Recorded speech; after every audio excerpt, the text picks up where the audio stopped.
Hello dear student, आज चाहिँ म पर्पर र इम्पर्पर सबसेटको बारेमा केही कुरा सेयर गर्दैछु। पर्पर सबसेट र इम्पर्पर सबसेटको म आफूले सके जति नेपाली र इङ्ग्लिस दुवैमा बुझाउने कोसिस गर्दैछु। पर्पर सबसेटलाई नेपालीमा उपयुक्त उपसमूह र इम्पर्पर सबसेट भनेको अनुपयुक्त उपसमूह हो।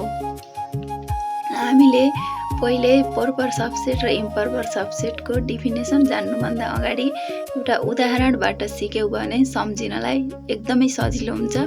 त्यसैले यहाँ स्क्रिनमा दिएको क्वेसनको छलफल गरौँ। स्क्रिनमा पहिलो क्वेसनमा दिएको छ A बराबर 1 2 3 र B बराबर 1 2 छ। यो कस्तो प्रकारको सबसेट हो त भन्दा A का केही मात्र सदस्यहरू हामीले लिएर समूह B बनाएका छौँ, त्यसैले यो पर्पर सबसेट हुन्छ भने क्वेसन नम्बर 2 मा दिएको इक्जाम्पल इम्पर्पर सबसेटको इक्जाम्पल हो।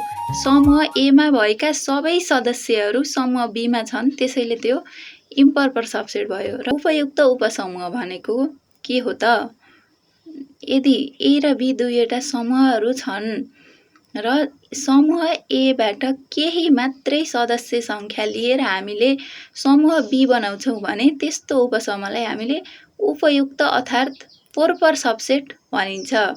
र यसमा समूह A र समूह B को सदस्य सङ्ख्या बराबर हुँदैन।